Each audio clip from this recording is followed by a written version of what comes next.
Halo viewers. Halo guys, balik lagi sama aku Rifki Hadian. Dan di video kali ini aku mau ngebahas tentang hal-hal apa saja yang ngebuat kalian gak lulus di SBMPTN atau UTBK. Nah sebelumnya, hari ini itu hari lebaran ya. Aku mau ngucapin dulu selamat lebaran bagi teman-teman yang merayakan.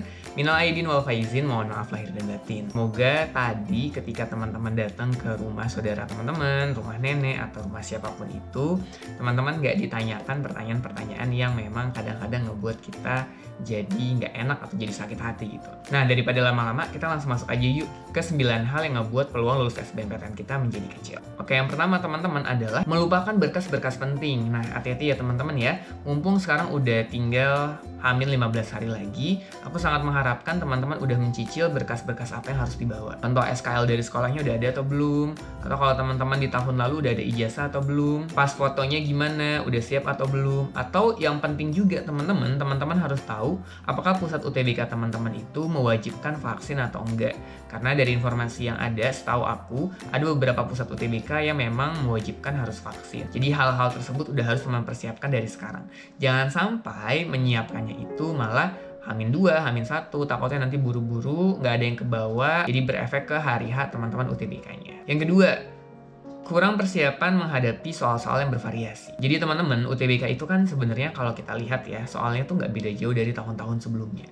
Tapi aku sangat menyarankan teman-teman jangan belajar dari 2 tahun atau 3 tahun sebelumnya aja. Teman-teman juga harus mengulik kira-kira soal-soal yang sering muncul di 4 tahun, 5 tahun, 6 tahun, atau 10 tahun terakhir itu seperti apa. Karena kalau teman-teman lihat, sebenarnya UTBK itu cukup beda-beda ya teman-teman ya. Misalnya, dulu di 2019 itu nggak ada bahasa Panda. Di 2020 ternyata ada bahasa Panda. Terus muncul di 2021, ternyata bahasa Pandanya itu keluarnya di PPU, bukan di penalaran umum gitu. Jadi teman-teman juga harus tahu kira-kira soal-soal apa aja yang sering muncul dan akan keluar di UTBK. Yang ketiga, kurang teliti melihat dan menjawab soal. Di UTBK itu sebenarnya soal-soal itu lebih sulit. Pilihan jawabannya sedikit mungkin bedanya, jadi teman-teman harus teliti banget kira-kira dari A, B, C, D, E yang paling tepat jawabannya yang mana. Karena banyak banget soal-soal yang ditanyakan yang pasti benar, yang mungkin benar, pasti salah, mungkin salah, atau tidak ada kesimpulan. Teman-teman harus tahu kira-kira dari 5 pilihan jawaban itu yang paling mendekati atau paling pas jawaban yang benar apa ya. Atau misalnya kita lagi baca pilihan jawaban nih, oh pilihan B udah bener nih menurut aku gitu. Nah teman-teman juga harus lihat pilihan C, D, E-nya. Jangan sampai pilihan B udah bener tapi ada lagi pilihan yang lebih benar dibandingkan pilihan B. Jadi saran dari aku nanti ketika UTBK jangan cuma baca atau selesai di 2 pilihan jawaban aja, tapi coba baca sampai akhir gimana. Yang keempat, panik dan ngeblank. Nah ini juga hal-hal yang cukup harus diperhatikan ya teman-teman ya. Aku udah segede ini aja, itu kadang-kadang kalau ada soal atau lagi tes misalnya, itu juga anak-anak suka panik dan ngeblank gitu. Cuman saran dari aku, gimana sih kak caranya biar panik dan ngeblank ini nggak terjadi secara terus-menerus? Atau kalau misal tiba-tiba deg-degan nih, apa nih yang harus dilakukan? Yang pertama teman-teman coba hela nafas aja. Pikirkan di dalam otak teman-teman bahwa, oh ini aku bisa ngerjainnya, aku pasti lancar, gak usah takut. Jadi teman-teman buat semangat kepada diri teman-teman sendiri.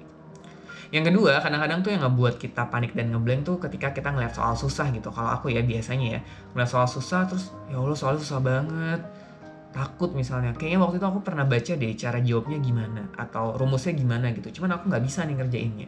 Nah saran dari aku teman-teman, kalau emang udah lihat satu soal yang sulit, nggak apa-apa dilengkap dulu aja ke soal yang lain, sehingga saran dari aku coba jawab pertanyaan-pertanyaan yang mudah terlebih dahulu, jangan yang susah. Kenapa? Karena kalau teman-teman panik nih di soal awal, terus tiba-tiba lihat soal yang lain, jadi wasting time dan takutnya malah soal-soal yang lain nggak terkejar gitu. Yang kelima, tidak melihat subtes UTBK yang bisa dimaksimalkan untuk pilihan kita. Jadi kalau teman-teman tahu kan di UTBK itu ada pembobotannya ya. Misalnya untuk jurusan teknik seperti apa, jurusan kesehatan seperti apa. Nah saran dari aku, teman-teman juga harus tahu kira-kira yang harus dimaksimalkan untuk jurusan yang aku pilih apa ya.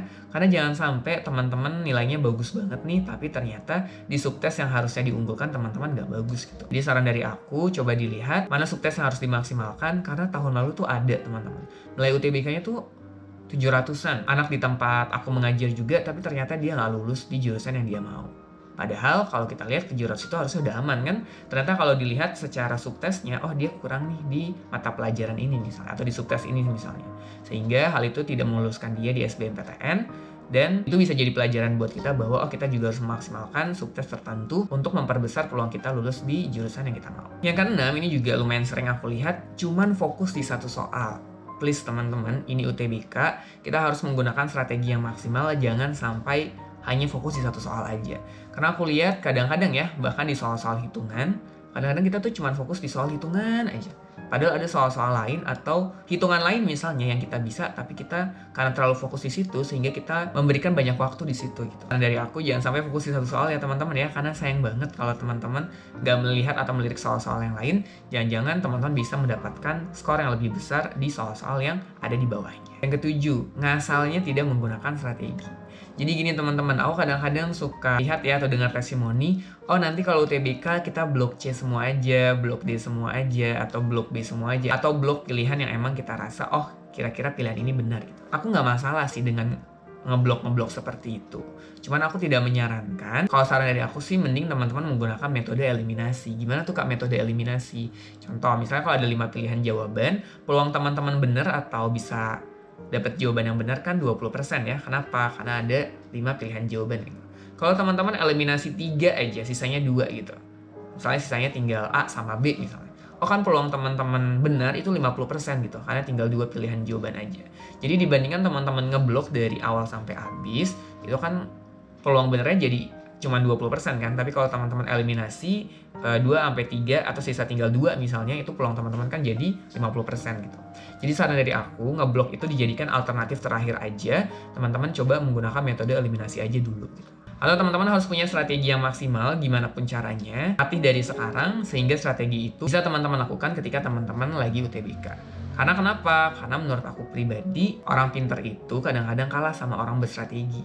Jadi kalau teman-teman punya strategi yang bagus dan teman-teman pinter juga, itu udah bisa memperbesar peluang teman-teman untuk lulus di UTBK nantinya. 8. Tidak menggunakan time management yang baik. Nah, teman-teman di UTBK itu kan ada waktunya ya.